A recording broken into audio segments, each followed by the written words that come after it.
أنا دكتور وائل يحيى يوسف، استشاري جراحات التجميل والحروق. مكاننا فين؟ عيادة إنسايد أوت 110 مرغني، مصر الجديدة، نفس عمارة ماكدونالدز، المدخل من الظهر 3 شارع البديه. تنورونا إن شاء الله. هنا بقى ريسبشن إنسايد أوت. ريسبشن إنسايد أوت ستيشن مهمة جدا في الجيرني بتاعت الكلاينت اللي هينورنا هنا إن شاء الله في العيادة. ليه مهمة؟ هنا الفترة اللي بناخد فيها كل البيرسونال انفورميشن أو الداتا القديمة بتاعت المريض، الاسم والسن، العنوان، كل وسائل التواصل الاجتماعي بتاعته. ليه الكلام ده مهم بالنسبة لنا؟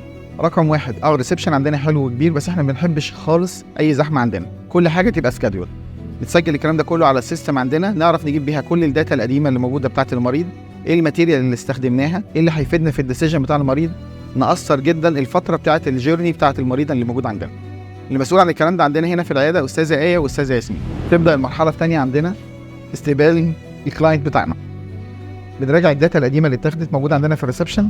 2، بناخد كل التاريخ المرضي للمريض. التاريخ المرضي ده مهم جدا في اي مرحله، من كان هنعمل عمليات او اجراء غير جراحي لازم ناخد التاريخ المرضي مظبوط. رقم 2 عندنا وده مهم جدا برضو، نسمع شكوى المريض تماما، مش المريض عايز يعمل ايه، احنا بنسمع الشكوى بتاعته، وبعدين بنبتدي نحدد معاه الالترناتيفز اللي موجوده قدامنا، ايه المواد اللي مستخدمينها، ايه احسن الانواع، ايه احسن الخدمات، ايه احسن الاماكن اللي بنشتغل فيها. المستشفيات مهمة جدا اللي بنشتغل فيها، أجود الخامات لازم نشتغل بيها عشان نوصل لأحسن نتائج. نكمل الجيرني بتاعتنا في إنسايد أوت. بعد ما المريض نورني في المكتب عندي وخدنا هيستوري تيكينج مظبوط واتفقنا على الإجراء، بنتنقل لروم تانية فيها بيقابل النيرس، تاخد مني هيستوري تيكينج تاني، تأكد تاني من حساسية أي دواء، وتبتدي تاخد النوع البنج المظبوط للإجراء اللي هنعمله. طبعا الإجراء اللي بنعمله في أي عيادة هو نون انفيزيف تماما، مفيش جراحات جوه عيادات او مراكز، بحيث ان الجيرني بتاعتنا تبقى في العياده تبقى سهله وبسيطه ونتائجها مرضيه جدا وامنه تماما. مش معنى ان جراحات التجميل جراحات يوم واحد ان هي ملهاش فولو اب.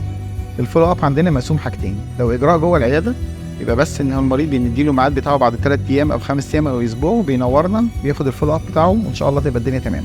لو الاجراء بتاعنا جراحي، لا، القصه هنا بتبقى مختلفه جدا، يبقى عندنا هنا تيم كامل للفولو اب. التيم ده بيشمل جزء معنوي تام، نحكي الجيرني بتاعت المريض نفسه هيحس بايه يوم ورا التاني ورا التالت، بلس ان هو ينورنا هنا بقى للجزء الميديكال. طبعا لو احتاج اي حاجه في النص بينورنا في اي وقت، تقدروا تقولوا علينا 24/7. ها بقى ايه الاخبار؟ لا بجد كله حلو قوي، وبجد ميرسي يا دكتور لحضرتك جدا. انا صدعتك وسألتك على حاجات كتيرة وحضرتك كنت دايما بتجاوب عليا وهيلفل قوي وبتسمعني ومبتزهقش ابدا من الاسئلة، يعني ثانك يو على ده وميرسي لي جدا.